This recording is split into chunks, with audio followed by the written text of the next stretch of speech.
बिस्मिल्लाहिर्रहमानिर्रहीम, अस्सलाम वालेकुम। मैं हूं ज़ुबैर रहमान। नाज़रीन, आपने देखा होगा कि अब जो दिमागी अमराज हैं, चाहे वो बड़े हैं चाहे वो बच्चे हैं, बढ़ते जा रहे हैं। अब बड़ों का तो समझ में आता है, बहुत सारे लोग कहते हैं कि उनको टेंशन है, उनको परेशानी है, मसले मसाइल चल रहे हैं, तो ठीक है, ये चीज़ समझ में आती है। मगर छोटे छोटे बच्चों को दिमागी अमराज क्यों हो रहे हैं? डिजिटल डायमेंशिया का एक वर्ड आपने सुना होगा कि जो इस वक्त बड़ा आम इस्तेमाल किया जा रहा है। ये लफ्ज़ है क्या? फिर दिमागी अमराज किस लिए बढ़ रहे हैं, और ये जो हमारी नौजवान नस्ल है, इसको किस तरह इन दिमागी अमराज से बचाया जा सकता है? इस वक्त डॉक्टर ज़ुबिया शफीक साहिबा मेरे साथ मौजूद हैं। आइए इनसे इन तमाम सवालात का जवाब देते हैं। बहुत शुक्रिया आपका, आपने मुझे टाइम दिया। क्या ऐसी रीज़न है कि इस वक्त बड़ों के साथ साथ बच्चों में भी जो दिमागी अमराज हैं वो बहुत ज़्यादा होते जा रहे हैं? सबसे पहले बहुत-बहुत शुक्रिया कि आपने इस टॉपिक को चूज़ किया और इस पे बात करना जो है वो समझा कि ज़रूरी है। जदीद टर्मिनोलॉजी है एक डिजिटल डिमेंशिया। कुछ टाइम पहले ना जब हम छोटे थे या जब हम स्कूल गोइंग थे, उस टाइम पे ना हमें इन चीज़ों का पता नहीं होता था कि क्या होता है, दिमागी मर्ज़ क्या होता है। लेकिन वक़्त जैसे गुज़रता गया तो हमने डिप्रेशन, एंग्ज़ायटी जैसे वर्ड सुनना शुरू कर दिए। जैसे-जैसे जदीद वक़्त आता गया तो वो वर्ड और मज़ीद जदीद होते गए। डिजिटल डिमेंशिया बेसिकली एक जदीद टर्मिनोलॉजी है जो एक न्यू तहकीक है, रिसर्च है, उसके मुताबिक 2010 के बाद जो बच्चे पैदा हुए और जो मोबाइल फ़ोन का इस्तेमाल बहुत ज़्यादा करते हैं, स्क्रीन का इस्तेमाल बहुत ज़्यादा करते हैं, लैपटॉप की सूरत में हो गया, कंप्यूटर की सूरत में हो गया या फिर आप मोबाइल की सूरत में हो गया, वो बेसिकली दिमागी अमराज में मुब्तला हो जाते हैं। अब तो बच्चा रो रहा हो तो उसको माँ मोबाइल पकड़ा देती 6 है। महीने के बच्चे को मोबाइल दो और वो स्क्रॉल कर रहा होता है बिल्कुल। ऐसे-ऐसे। उसकी उँगलियाँ नहीं चल रही होती सही तरह, लेकिन स्क्रॉल कर फिर रहा भी उसको होता है वो। पता होता है कि सामने मोबाइल को हिलाना है। तो बेसिकली डिजिटल डिमेंशिया जो है वो दिमागी मर्ज़ है सोशल मीडिया की वजह से जो ठीक है। होता है। तो इससे क्या होता है, इससे आप देखते हो कि अब जैसे-जैसे वक़्त गुज़रता जाएगा, उम्रें कितनी कम होती जा रही हैं। बिल्कुल। आप पहले कहीं हार्ट अटैक, कहीं दिमागी मर्ज़, कहीं आप ब्रेन हेमरेज देखते होते थे 40 में, 50 में। अब आप देखते हो 25 साल की उम्र है, हार्ट अटैक हो गया, 20 अच्छा, साल की उम्र है। हमने देखा है कि बहुत सारे लोग ये भी शिकवा करते हैं कि हमें रात को नींद नहीं आती, हमारा जिस्म जो है वो थकान का शिकार रहता है। अब एग्ज़ैक्टली। नींद ना आने की रीज़न क्या यही है? बिल्कुल, आप अच्छा जब ना आप फ़ोन का या किसी भी सोशल मीडिया ऐप का यूज़ कर रहे हो, तो आपने अक्सर देखा होगा कि आप स्क्रॉल कर रहे हो, आप खुद भी कभी फ्री बैठे हो, स्क्रॉल कर रहे हो, रील को स्क्रॉल किए जा रहे हो। कुछ भी नहीं है उसमें एक्साइटेड, लेकिन फिर भी आप स्क्रॉल कर रहे हो और घंटों कर रहे हो कि शायद आगे कुछ है, शायद आगे ये तजस्सुस होता है ना माइंड में। होता क्या है कि जब हम स्क्रॉल कर रहे होते हैं तो हमारे माइंड दिमाग में एक हार्मोन प्रोड्यूस होता है डोपामिन। डोपामिन हार्मोन जो है वो एक्साइटमेंट का हार्मोन होता है। ठीक है। वो आपकी एक्साइटमेंट को हर गुजरते सेकंड के साथ बढ़ाता जाता है। सेम वही हार्मोन उस टाइम पे प्रोड्यूस होता है जब कोई नशा कर रहा होता है, कोई ठीक है। कैफीन ले रहा होता है, कोई अल्कोहल का इस्तेमाल कर रहा होता है, कोई तंबाकू का इस्तेमाल कर रहा होता है। तो डोपामिन जो होता है वो सेम हार्मोन तब प्रोड्यूस होता है जब वो बहुत ज्यादा प्रोड्यूस हो रहा होता है, रिलीज हो रहा होता है और आगे से कुछ मिल नहीं रहा होता।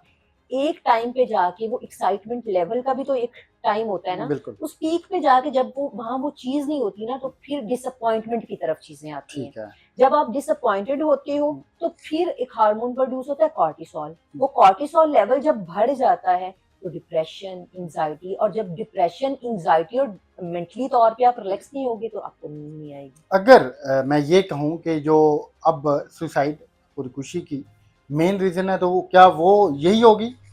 एक रीजन ये हो सकती है। ठीक है। आप देखते हैं ना कि हम ज्यादा दूर ना जाएं, हम बहुत सारी गेम्स देखते हैं सोशल मीडिया पे।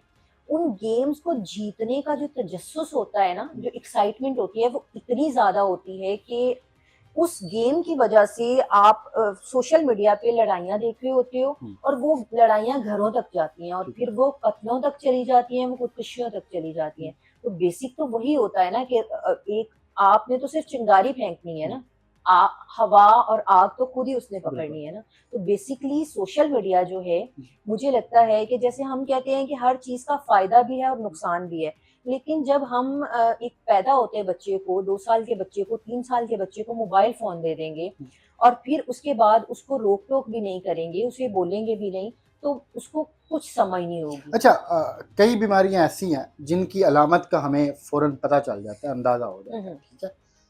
ये जो दिमागी अमराज बिल्कुल। जब इनका आगाज हो रहा होता है तो क्या निशानी जाहिर होती है? इसके भी कुछ साइन सिम्टम्स होते हैं। जब आप दिमागी मर्ज में मुब्तला होते हो ना, या कोई बच्चा आप देखते हो, तो आप इसके मेन सिम्टम्स में से जो है ना, वो ये होता है कि वो किसी से बात नहीं कर रहा होता, ठीक है। वो अकेले रहना पसंद कर रहा होता है, वो ज्यादा हजूम में भी अगर जाता है तो आपको लगता है कि वो अलग थलग है, वो बात नहीं कर रहा, वो ज्यादा हंस नहीं रहा। उसके बाद एक मेन जो सिम्टम आता है कि चीजें रख के भूल जाना। आपने अक्सर देखा होगा कि मुझे उसका नाम नहीं याद आ रहा, मैं चीजें रख के, मैंने फलां चीज यहाँ रखी थी, आपको याद, वो भूल गया, नाम भूल जाते हैं और एक खास पीक पे जाके ये शिजोफ्रेनिया में बदल जाते हैं कि अपनी उनका मेंटली लेवल ये हो जाता है कि वो उनकी याददाश्त का एक हिस्सा बिल्कुल गायब हो जाता है, वो भूल जाते हैं और आहिस्ता आहिस्ता वो अपना नाम, अपने अपनों की बहुत सारी आदत, बहुत सारी चीजें भूलना शुरू कर देते हैं। बहुत सारे लोग हमने देखा है कि दिमागी सुकून के लिए, रिलैक्स होने के लिए अद्वियात का इस्तेमाल करते हैं। बिल्कुल। क्या उन अद्वियात का हमारी जो दिमागी सेहत है उसके ऊपर कोई असर होता है जो कि नुकसान का बाइस बने? नुकसान का बाइस, अच्छा, अब ये यहाँ पे सॉरी, मैं इस चीज में एक और चीज इंक्लूड करना चाहती हूँ कि बाज दफा आप देखते हो कि कोई आपके पास पेशेंट आता है, हम क्लिनिक में होते हैं, तो कहते हैं जी इसको स्टमक का इशू है, इसको हार्ट का इशू है, इसको, वो कहता है कि मुझे लगता है मेरे ना दिमाग का कोई मसला है या मेरे दिल का कोई मसला है। दिमागी मर्ज की वजह से आपको स्टमक का इशू भी हो सकता है, आपको गैस्ट्रिक ट्रबल्स हो सकते हैं, पेट फूला हुआ फील हो सकता है।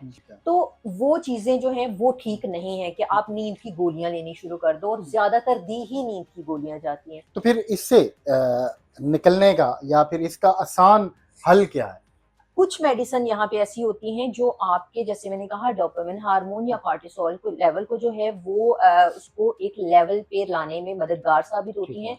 वो मेडिसिन आपके लिए इफेक्टिव होती है दिमागी अमराज के लिए। इसके साथ साथ इससे निकलने का हल, जो सबसे बेस्ट हल है, वो है अपनी आप स्क्रीनिंग टाइम जो है, वो जो स्क्रीन टाइम है ना, उसको कम कर दो। ठीक है। उसको आप जितना कम करोगे, सोने से 1 घंटा पहले आप मोबाइल इस्तेमाल ना करो, कोशिश करो। सब सुबह को जब हम जागते हैं, हम जागते सार सबसे पहले हम मोबाइल देखते हैं, हम अपना व्हाट्सएप देखते हैं, स्नैपचैट देखते हैं, फेसबुक देखते हैं, 1-1.5 घंटा हम लगाते हैं। 1-1.5 घंटा एटलीस्ट उठने के बाद आपने मोबाइल नहीं देखना, और 1-1.5 घंटा सोने से पहले मोबाइल नहीं देखना। रात को आपकी आंख खुली भी है तो आपने मोबाइल, कोशिश करना है कि मोबाइल इस्तेमाल ना करें। जितना आप देखेंगे कि आप स्क्रीन टाइम को कम करते जाएंगे, आप मेंटली तौर पे रिलैक्स होते जाएंगे। इसके साथ साथ हमारी इतनी हेक्टिक रूटीन है कि हम जो है वो सारी गेम्स तो मोबाइलों में खेल लेते हैं, फिजिकल एक्टिविटी नहीं है। तो इसमें एक्सरसाइज करें, आप वॉक पे लाजमी तौर पे जाएं, आप एज के किसी भी हिस्से में हैं, आप 45 मिनट की वॉक लाजमी तौर पे करें। और सबसे बड़ी बात कि बाहर के खानों से जो है ना वो थोड़ा सा परहेज करें। मैं अभी खुराक की तरफ ही आने लगा था कि दिमाग को तंदुरुस्त रखने के लिए, सेहतमंद रखने के लिए कौन सी बेहतरीन खुराक है जिसे हम इस्तेमाल करें? जितनी आप सादा ग़िज़ा खाओगे ना, जितनी सादा ग़िज़ा खाओगे, वो आपके लिए, आपके दिमाग के लिए, आपके दिल के लिए और आपके मैदे के लिए और आपकी स्किन को फ्रेश रखने के लिए वो बेस्ट होगी। अब उसमें सादा में आप देख लो कि आप कच्ची सब्जियों का इस्तेमाल करो। आप अगर खाना भी बना रहे हो तो आपने देखा होगा कि हमारी ख़वातीन ना अक्सर जब खाना बना रही होती है तो वो भूनती हैं खूब हंडिया को। तो इतना ज़्यादा ना भूनो कि उनकी अपनी जो वैरायटी है वही खत्म हो जाए। नॉर्मली जो है, नॉर्मल खाने का जो सब्जियां आप बना रहे हो ना, तो एटलीस्ट उस सब्जियों की शक्ल बरकरार रहनी चाहिए। फ्रूट्स आप ताज़े इस्तेमाल करो, कोशिश करो कि फ्रूट्स इस्तेमाल करो जूसेस की निस्बत। तो फ्रूट्स का इस्तेमाल करो, आप सैलेड का इस्तेमाल करो। ये चीज़ें आप जितनी ज़्यादा सादगी में अपनी लाइफ को लेकर आओगे, आपको ये डिजिटल जितने भी मसले हैं ना वो बहुत कम हो जाएंगे। बहुत शुक्रिया आपका, आपने हमें टाइम दिया। इसी तरह एक नए टॉपिक के साथ हम फिर से डॉक्टर साहिबा की खिदमत में हाजिर होंगे। तो मिलते हैं अगली वीडियो में। अल्लाह।